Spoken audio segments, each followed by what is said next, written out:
And now, live from Level 5 Productions on the island of Milleronia, it's The Larry Miller Show.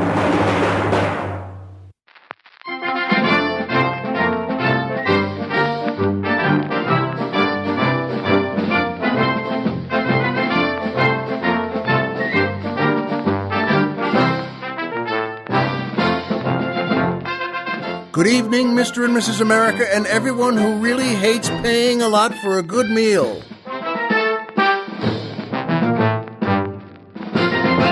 Hi, folks, and welcome back to the Larry Miller Show. I'm Larry Miller, but in a way, aren't we all? And the answer to that is, by the way, yes. Yes, in a way, we are. And that raises a larger question. What did that even mean? I don't know. But you know what? It's so good to be back. It's beautiful. We are not on Milleronia today, and I'll explain why. But we're back on the mainland. I'm here with Colonel Jeff and our two doggies. And oh boy, some great family stuff has been going on. My younger son graduated from high school just a couple of days ago, and his older brother, the Marine Corporal, came up from his base and was able to get off.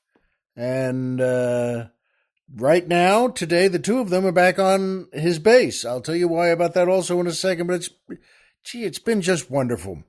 It's so great. My wife, God bless her, just put together a great event. We had, one relative come from here and one relative come from there. And tonight, in fact, is another reason I'm not on Milleronia now. My sister is flying in from New Jersey. And she's going to spend a couple of days with us to see the boys and see me and my wife and see the doggies. And then she's going up to one of her kids in Seattle, where he and his wife and his kids live. And anyway, this is terrific stuff. It may not sound that exciting to you, but you need to join a different team, I'm afraid. You know, this is great stuff. So we're very happy to be back on the mainland, and of course, well, nothing makes me happier than that music. That's the Adam West Orchestra, the Gal Gadot Dancers, featuring boy tenor Brad Simpson, asking the musical question, are the female warriors in the new Amazon movie Amazons? And if so, can I obtain one by clicking the link on your website? Yes and no. And I'll explain those both in another minute. But first, it was really something very meaningful to be able to, take some time here and talk about Adam West, the great Adam West, who had many parts in movies and television, and I think it's fair to say, though, is probably best known for his take on Batman, a great Batman series. It was so much fun, and they purposely loved living in Silly Land a little bit, but Adam West played that perfectly. He could go to Silly Land and come back anytime. He was great dramatic actor, great comedic actor, and just terrific. A great Batman. I mean, I don't know. I've liked, the Batman movies, and that's fine. They're fine. They get a little dark and a little over serious to me, and I'm not the biggest fan of that. But Adam West, God bless him, boy, he played a great Batman, and what people he had to work with. They got some great stars there to be, the bad guys and other good guys. Frank Gorshin was the Riddler, and Burgess Meredith was the Penguin, and the great Cesar Romero was the Joker. And everybody, and still Colonel Jeff's and my favorite as Catwoman, the great Julie Newmar. Not only a great actress, not only a great dancer, but crazy pretty, just gorgeous. And that's so valuable to just be able to say, yikes, whoa, how do you like that? And the answer is, I like it. God bless Adam West. He passed away just about a week ago, and You know what everyone said about him, everything you read about him said he was the finest man I ever met. And I believe that. He looked like it, he felt like it, and he sounded like it. So good luck, Adam, and onward. On you go. And by Amazon. That's right. Amazon is so important to talk about, and today for so many reasons, for goodness sake. That's why I mentioned Gal Gadot, who's out in Wonder Woman now, and she is an Amazon. And holy mackerel, And so what you do, by the way, this also gets back to Brad Simpson's question, because what you want to do, if you want to find out more about Amazons, and who doesn't, what you do is you go to our website, and we have a banner that says Amazon, and our website, of course, is LarryMillerPodcast.com. Who's on the mountain, Tom Mix?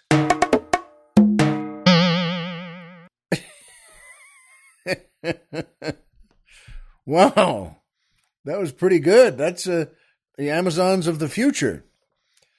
That's the Amazons and the Jetsons mixed together. That was pretty good. But Amazon, oh boy, what a great group. They have everything you want, folks. That's the main thing. Anything you want. They do 3 things no one else can do. 1, order anything you want. 2, they already have it.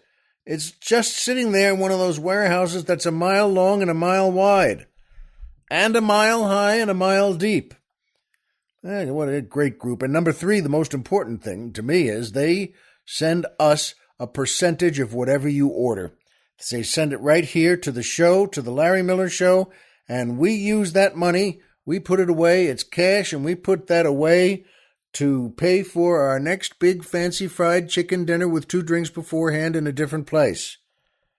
And yes, the last 2 we have invited Dr. Chris to come back and to come with us to the next big fancy fried chicken dinner with 2 drinks beforehand in a different place. And he's had a good time, and so have we. And we're always looking for the next terrific place to go to for that. And we're still looking, but that's what we do with that money. And you know what, though? That's the key.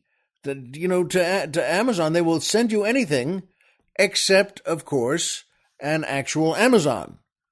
And I've said before in the past here on the show, if you get an Amazon at your house or your apartment, and, you get that boom, boom, and you open the door, and it's an Amazon, a gorgeous woman who's about 6'1" and just built, well, like a brick Amazon. And you know what, though? That's the way to do it. So the main thing is, can you obtain one, Brad, by clicking the link on our website here? No, you can't. I can. That's right, I can, because Amazons love Milleronia. And that's not just a slang name for me. They love coming to my island of Milleronia. They love it. First of all, it's an island, too. They're from an island. And they like going to another island on a vacation or a long holiday weekend. And I haven't said where Milleronia is. I haven't told you, even though Colonel Jeff needs 3 different helicopter rides just to get there. And I can't tell you the reason for that either. That's official information. But you know what, though? They tell you it's near, well, Amazonia. I can't remember. How is that pronounced? Trespibo or something like that? That helps them because people don't even know where it is. But you know what? Good question, Brad. Are the female warriors in the new Amazon movie Amazons? Yes, they really are. Oh, boy, I want to tell you more of that in a little bit. And if so, asks Brad, can I obtain one by clicking the link on your website? No. What you need is an invitation from me to Milleronia, and I'll just call them the Amazons. I can do that. That's a meeting I can get and say, hey, do you guys have any plans to come here soon, in the next couple of weeks, next couple of months, And I'll let you know, Brad, because they'll tell me, and I won't tell you that they're coming. I wouldn't lie, of course, but you know what, Brad? If I say now's the time to come to Milleronia, you can take that with a wink wink, because they'll be there. And boy, oh boy, is it wonderful to see them. They're great. They're so wonderful. They're so powerful. They're so sweet. They're so affectionate. And they're so heroic. Oh, you'd love it, Brad. After me. But in any case, that's the main point. God bless you, Adam West. You're on your way now. One of the greatest superheroes we've ever had. And thank you for a good question, Brad. And that brings me to my first and favorite part of the show, the joke of the week. I do love this part of the show, the joke of the week. It's so great to pass on a joke like that. And I think you might like this. The Colonel and I liked this one very much. Two elderly people, Abby and Sadie, are in their apartment in Brooklyn. And they love each other. They've been together a long, long time. They've been married 60 years. And you know what, folks? They're getting up there, and they're, a little disturbed every so often mentally. It's not Alzheimer's, but it's sort of like the waiting list for Alzheimer's. And so one afternoon, Sadie says to Abby, you know what? Would you please get me a bowl of vanilla ice cream, just one nice scoop of vanilla ice cream from the fridge? And Abby says, absolutely, and I'll get it right now, sweetheart. And he stands up and she says to him, Abby, I love you, but maybe you should write it down so that there's no chance you forget. And he said, please, Sadie, I can remember what to get you. It's one scoop of vanilla, and I'm going to go get it right now. I don't have to write anything down. Okay. And he takes a step or two toward the kitchen. She says, oh, one more thing. You know what, Abby? Put some chocolate sauce on it too, okay? That would be nice. I'd like it that way. He says, you've got it, sweetheart. And he heads for the kitchen again. She says, I'm sorry, I have to say again, Abby, you know what? Write that down. The vanilla ice cream with the chocolate sauce, just in case. In case, he said, in case nothing. I can remember that just fine. So please, don't push it. She says, all right. And he heads for the kitchen, another couple of steps. She says, oh, Abby, you know what? One more thing. Would you put some crushed nuts on that too? So just do me a favor. So the vanilla ice cream and chocolate sauce and some crushed nuts. He says, you got it. And she said, Abby, please, I really think you should write this down so, neither of us gets annoyed. And he says, Sadie, I know what to get. Now sit down and put a sock in it, and I'll be right back. A half hour later, he comes back in. And what does he have? He has a big tray with, a dish on it that has scrambled eggs and bacon and hash browns and really a nice, an awfully nice tray with an awfully nice meal. And she stands up. Now she's mad, and she puts her hands on her hips, and she said, Abby, you forgot the orange juice.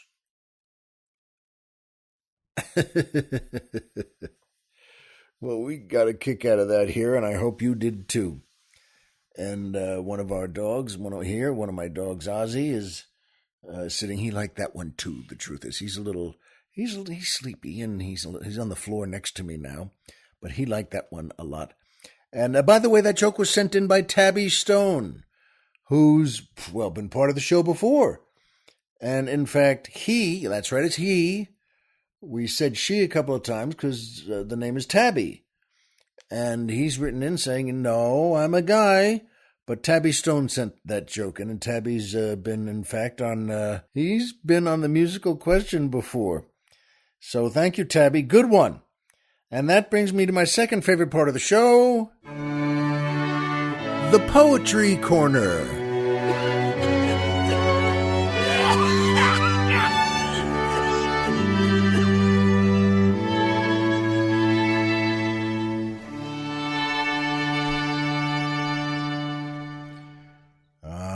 that music. This is a terrific poem written by the great Henry Lawson, and I've read things from him before. He's a great Australian poet from the 19th century and part of the 20th century, too. And he was the most popular in Australia. Everyone loved him, and he was a novelist and a playwright as well. And, in fact, Colonel Jeff just pointed out to me something I didn't know, that when Australia went back to decimal money, that is money the way we have, that you have, that it's based on tens instead of, well, the English system, which is based on, I don't know what, frankly, but it's based on something. But when they switched to the decimal system in 1966, they put Henry Lawson on their $10 bill. And that is a great sign of respect. I was glad to hear that. So thanks, Henry. And this poem is called Andy's Gone with Cattle. Our Andy's gone to battle now, 'gainst drought, the red marauder. Our Andy's gone with cattle now, across the Queensland border.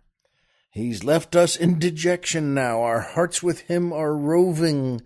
It's dull on this selection now, since Andy went a-droving.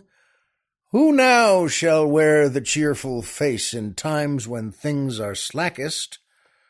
And who shall whistle round the place when fortune frowns her blackest? Oh, who shall cheek the squatter now when he comes round us snarling? His tongue is growing hotter now since Andy crossed the Darling. The gates are out of order now, in storms the riders rattle, for far across the border now our Andy's gone with cattle. Poor Aunty's looking thin and white, and Uncle's cross with worry, and poor old Blucher howls at night since Andy left Macquarie.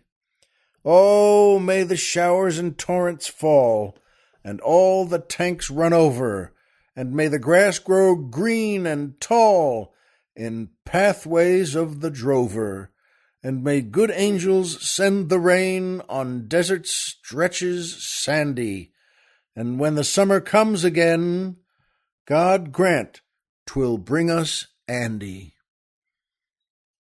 Isn't that lovely? Isn't that nice? Good for you. Mr. Lawson was awfully good at his stuff, and I'm glad he was part of our show again today. Thank you, Henry. And that brings me to my third favorite part of the show, MMM, Triple M, the magic movie moment.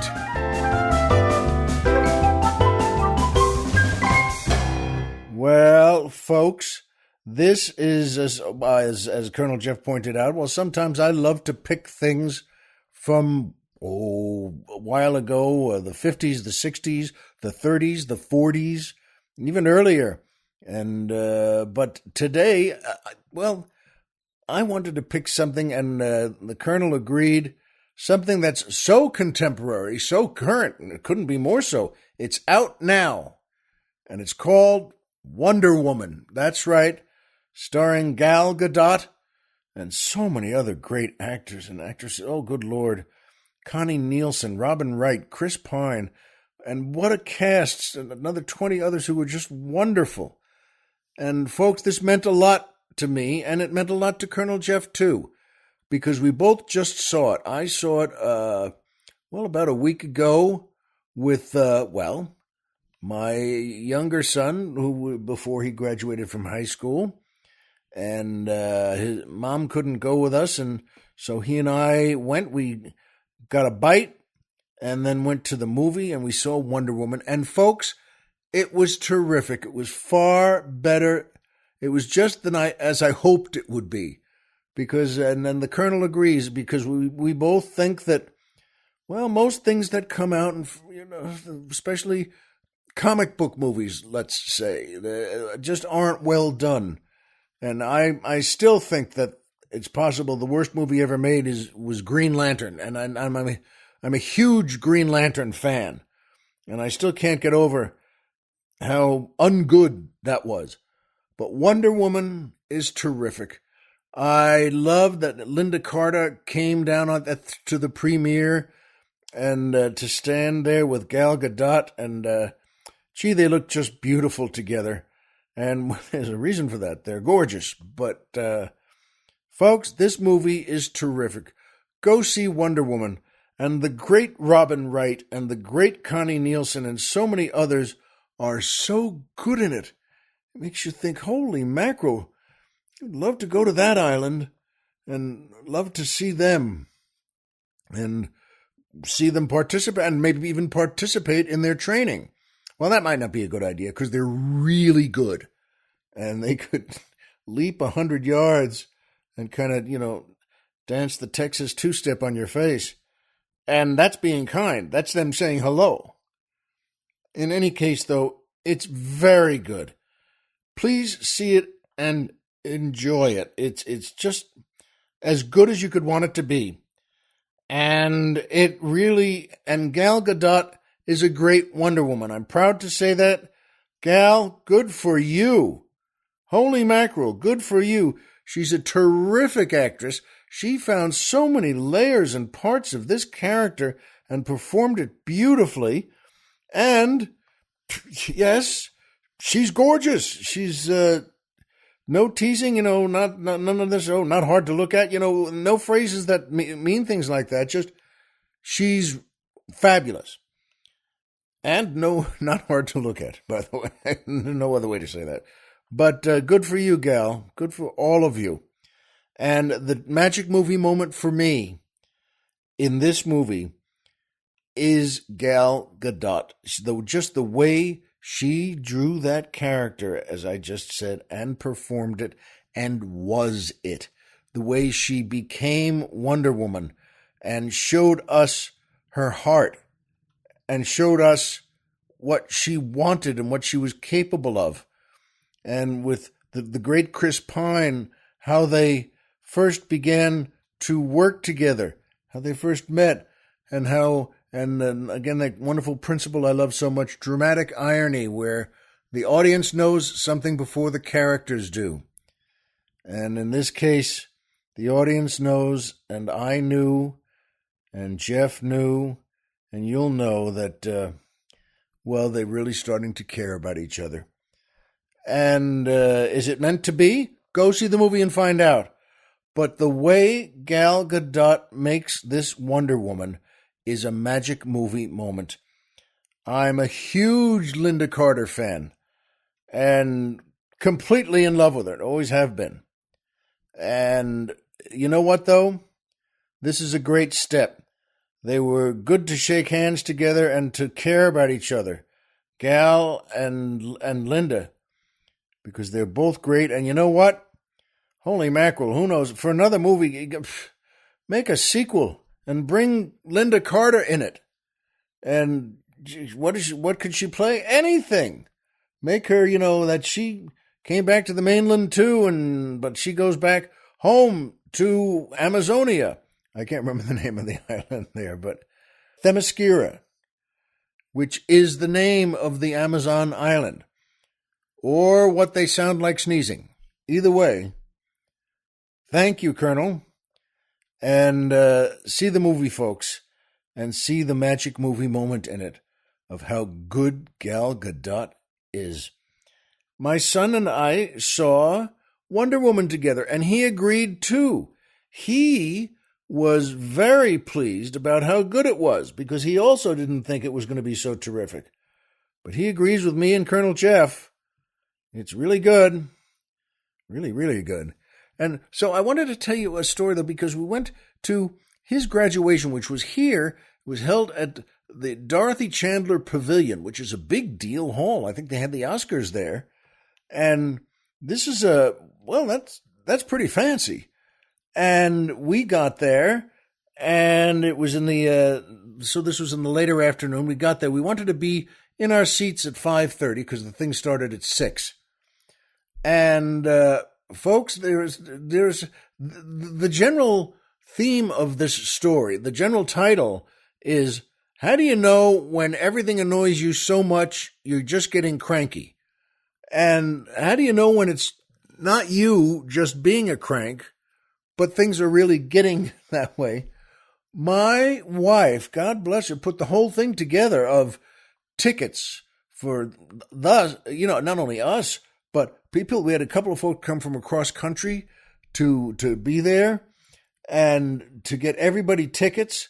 And she made a big plan. She made a reservation for dinner afterwards at 9 o'clock at, well, one of the, best known places around here, the Pacific Dining Car Company. And that's downtown Los Angeles.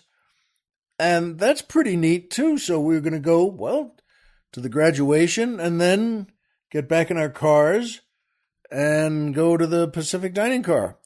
In any case, we get to the Dorothy Chandler Pavilion.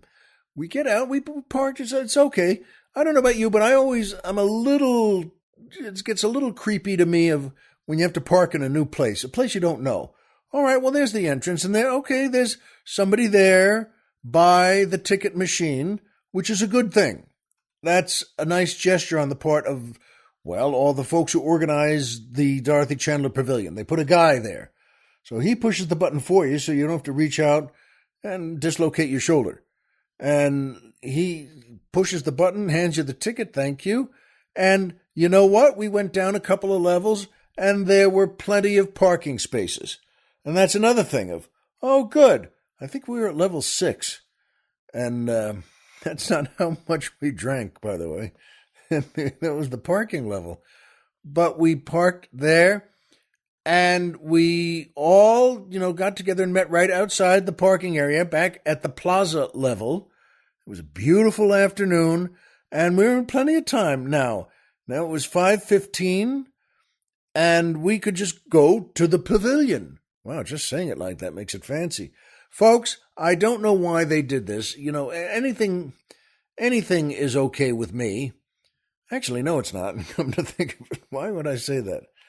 But everyone they hired to be the guides, the assistants, the folks standing around to show you where the restroom is, where the cloakroom is, where everything is inside there.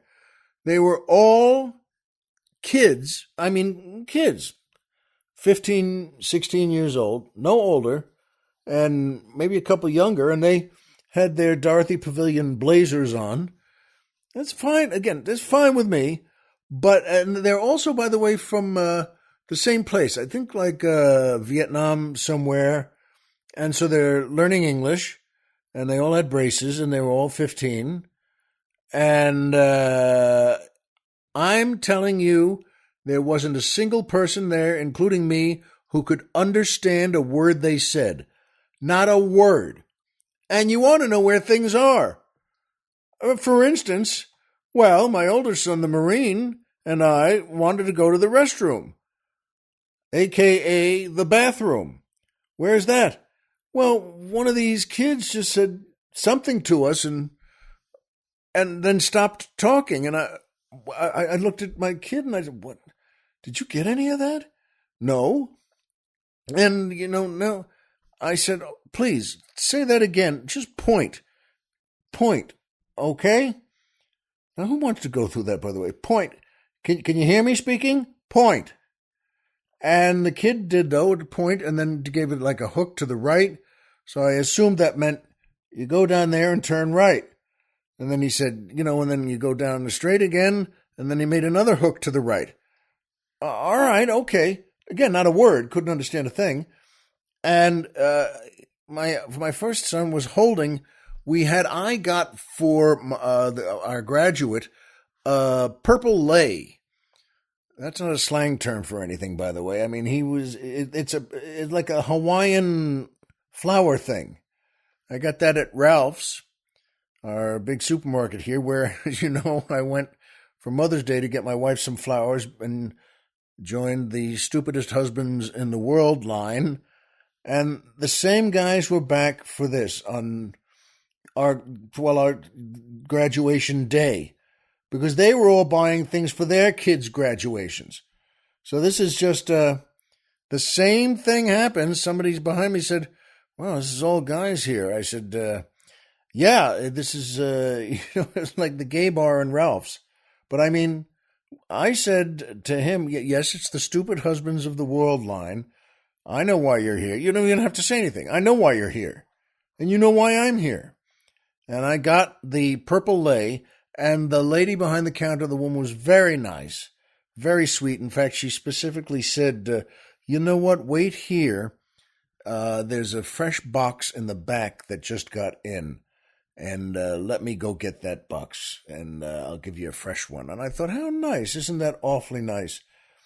And they were thick. My wife said, "Remember, get a thick one." And like all husbands, you try to remember everything, whatever your wife says, just and make a thick one. And get it, it's purple and thick. Oh, okay, good. Yeah, good. So the woman behind the counter just said, "Would you like?" I said, "Thick, thick." And she herself didn't speak English that well, but I could understand her, I mean. And she said, "What is this for?" And I said, "Well, he gets it for his graduation is tomorrow from high school, and today is the benediction of something or other." I didn't know what it was. I don't know what it was. She said, "Well, what and what's today and what's tomorrow?" And I looked at her, and I after 3 seconds of silence, I just blurted out, "My wife told me to get it." And she laughed at that because she understood. That's what every man was doing on that line. His wife told him to get something. And I could have said to every guy on that line, I did to one of them, in fact, "I know where your wife is. She's still in bed, right?" "Well, yeah." He said, "How did you know that?" "Who are you talking to? How did I know what?" "Of course she is." And they all say to us, "Go get this thing." And in my case, well, it's a thick purple lei. And so the woman was very nice, and she said again, "Now, is this will more people be coming for graduation, before your graduation, or before the benediction?" And again, I don't know.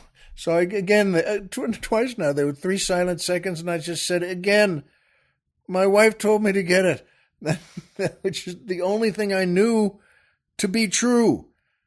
And so she did that, and it was very nice. And I got, by the way, a bunch of flowers for my wife.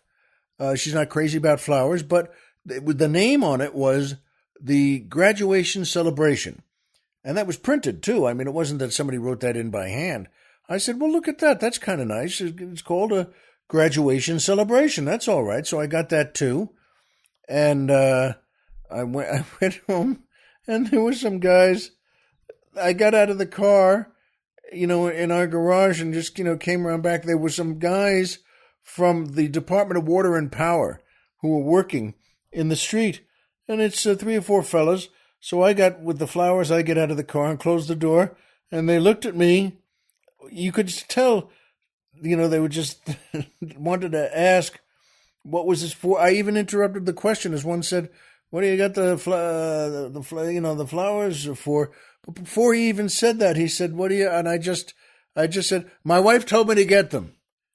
And they didn't laugh. They just nodded. Oh, because they're all married. They know what that meant.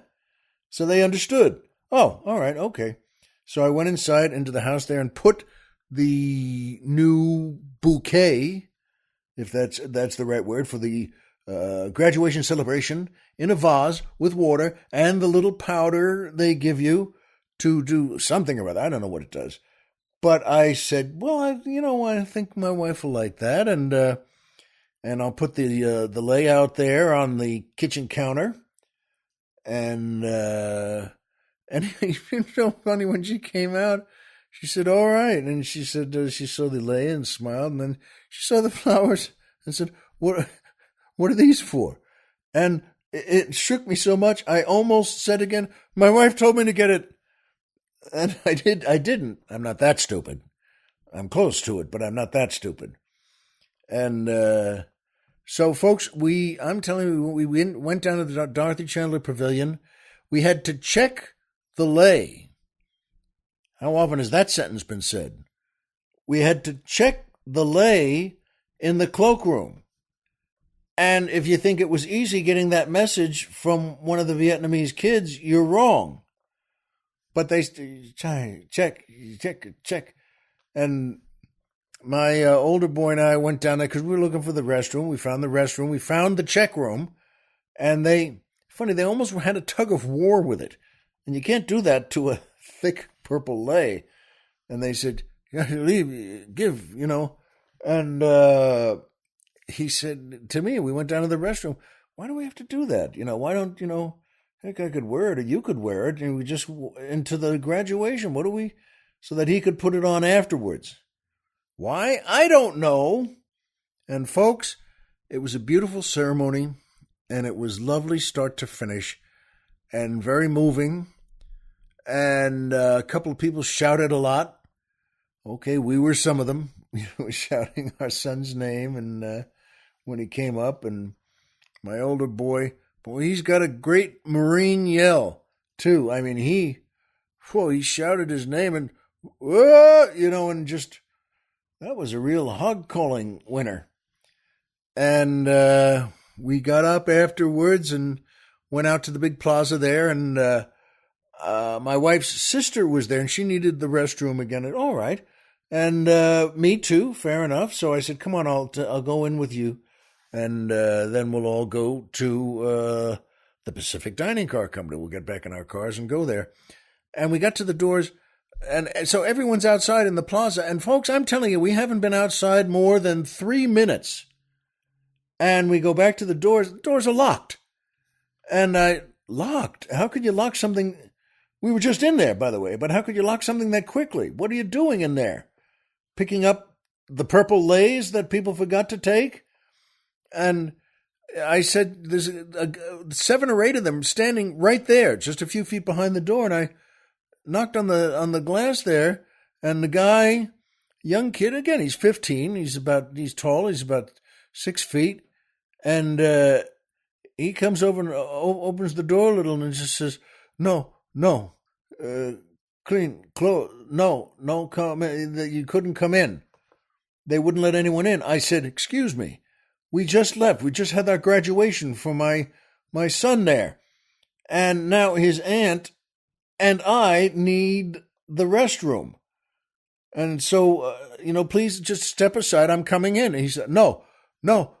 He was following whatever stupid orders they gave him. And I'm telling you, folks, he said that one no again, and I snapped. How do you snap? Was I feeling some sort of tension of having to drive downtown and get there at a certain time? And my wife, again, put this all together. God bless her. But he says again, no. And I pulled, speaking of tug of war, I pulled the door, and he was holding it with his hands, and I'm pulling it with mine, and I was getting mad, and I kind of finally just snapped it. I whipped it, out of his hands, and I walked in, and I just said, now you listen to me. We're going to the bathroom right now. This lady and I both want to, so get out of my way, and I'm telling you, folks, I kind of snapped. I mean, I didn't punch him, but I was an inch away from punching him. One more step. If he got in my way, I don't even know why. And luckily, my wife's sister, and I love her, and she's just great. And she's tough as nails, but she also knew this was timely. She said, Larry, don't. Let's just, because the guy said, there's another bathroom across the plaza, then across another plaza. And then he said, you see. And she said, come on, let's just go to it. And by the way, God bless her, she's not feeling well. She has a thing she has to keep an eye on. She's fine, but she needed a bathroom. And so we did that. And I shot that kid a dirty look again. And then we left. We walked across the plaza, across another plaza, and then at the start of the third plaza, can't find it. It's not there. There's no bathroom. We walked past a couple of wine bars that are empty because it's a Monday night. Who's going to be there? It's a Monday night. Now it's 8:30. 8:35. And what do we do now? Pee in the bushes? I mean, that's really what you're left with. And suddenly we heard a woman calling out from about 50 feet away. She saw us looking lost, and she was a woman from the graduation too. I didn't know her, but I mean, she was wearing the graduation nice fancy dress that the wives and mothers would wear.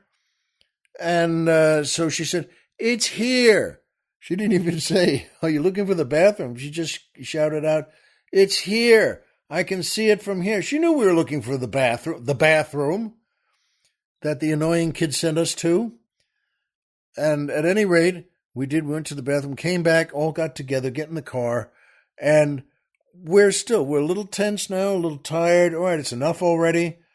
But then we went to the Pacific Dining Car Company, which we knew, by the way, was going to be a nice meal, and we could sit there quietly and just be together. And that's the best thing they do there at this place. It's very well known. That restaurant boy has been there for the longest time, and everyone just adores it. And the things they do well are they don't have music playing, which is a huge thing for me. They just let you sit there quietly. They sent us to our table there, and they took us in, and we sat down.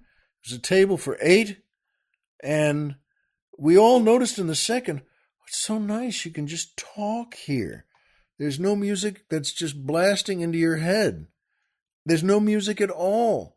It's so much better that way, folks. I don't know how you feel, but no music was the best part of that meal.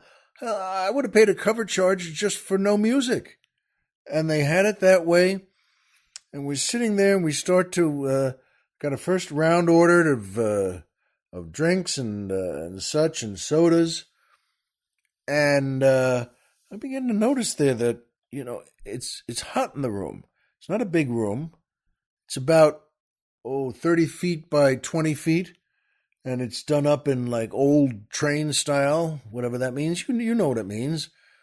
But it's hot. I mean, it's hot. Not just, gee, it's kind of hot. I mean, it's hot.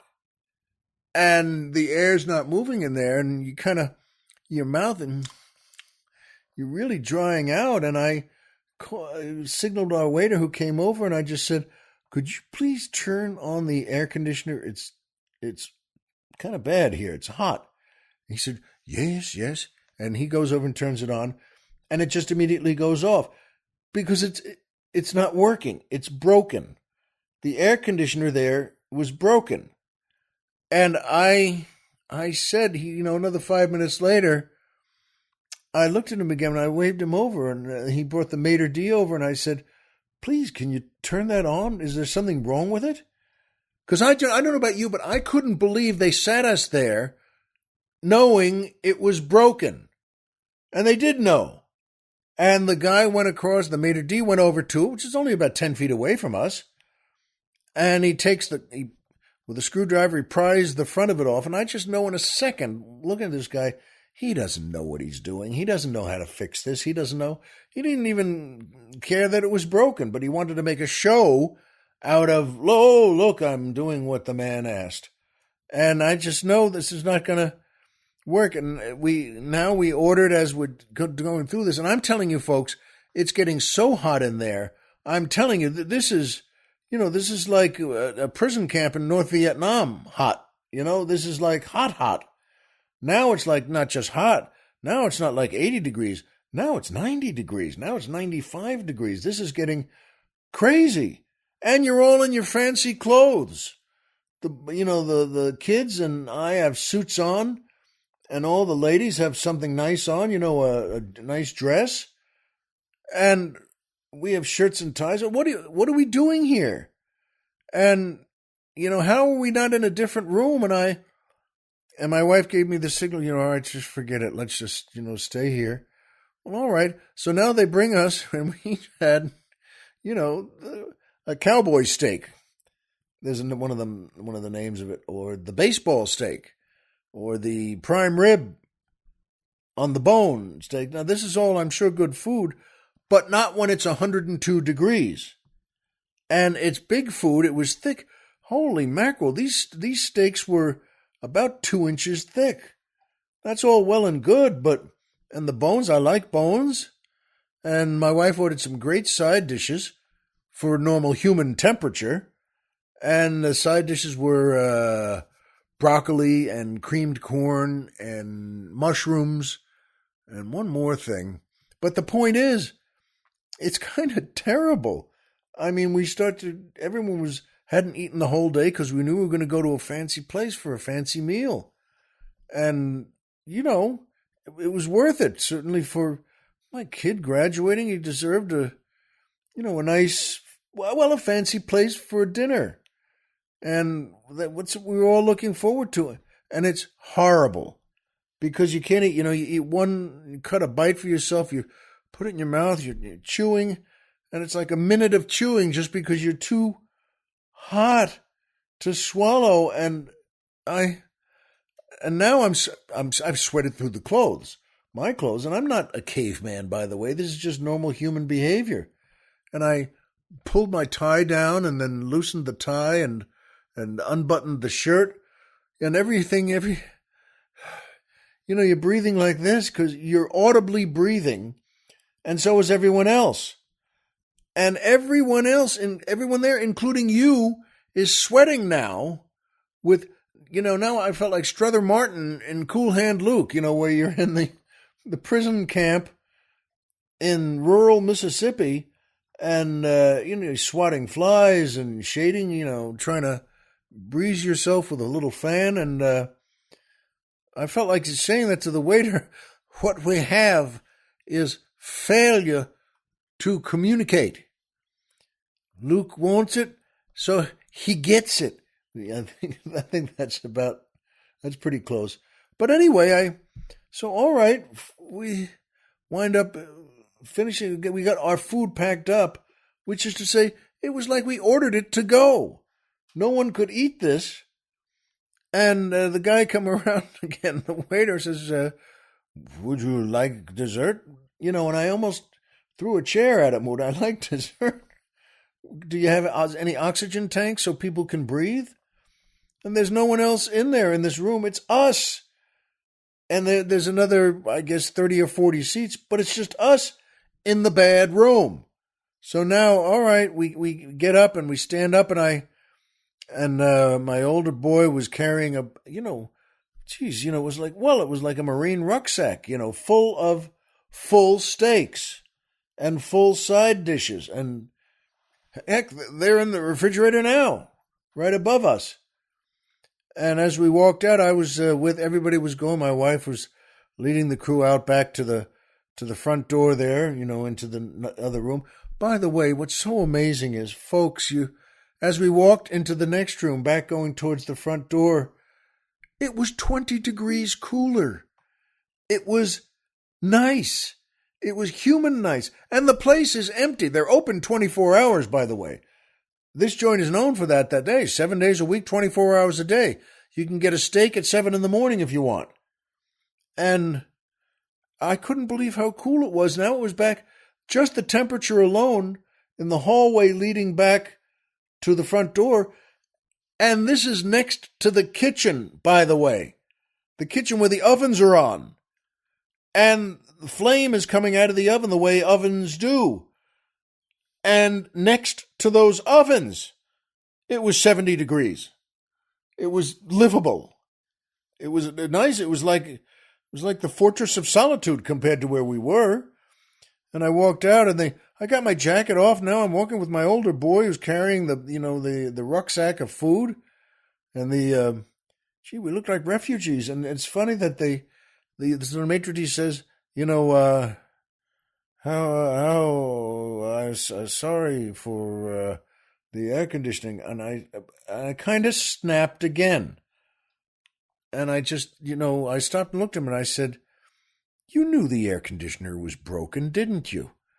And he went, well, but you knew it was broken. The place is empty. This was a big night for us. My kid just graduated from high school 5 minutes before we came here. And you knew it was broken.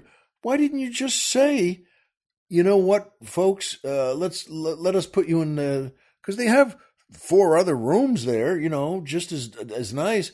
And they're all livable. They're all 68, 66 degrees. And why didn't you just put us in a different room? We couldn't eat any of this. You want to lift that bag my son is carrying there? Because the bag is 120 pounds. Because it's all full of food we couldn't eat. And then we walked out, my son and I, and I said to him as we're walking out to join my wife and where we parked our cars, and I said to him, was I too cranky there? Was that just bad? And he said, no, you know what? It's a little cranky, but it needed to be said.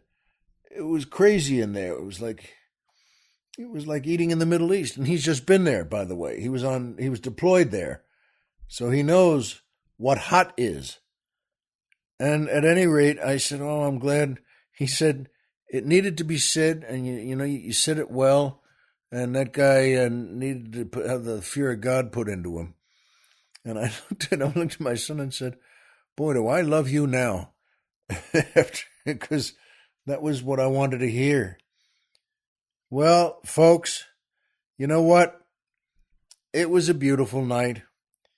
And it's all full of blessings. And, if you get cranky every once in a while, well, maybe there's a reason to. And maybe we don't have to get so crazy each time we do. But I'm awfully glad for all the blessings we had. And the fact that you couldn't eat the food because it was too hot in the room. But again, like over 100 hot. It doesn't matter in the end. It's fun to think about and it's fun to tell you. But holy mackerel, it was a wonderful, wonderful night. And it shows you again a good lesson. We could have just gone to a barbecue place or, a coffee shop or something. Any place. Rather than be, in a place that just didn't know when to say, hey, folks, why don't we put you in another room where at least you won't pass out? Well, I know that now, and you do too.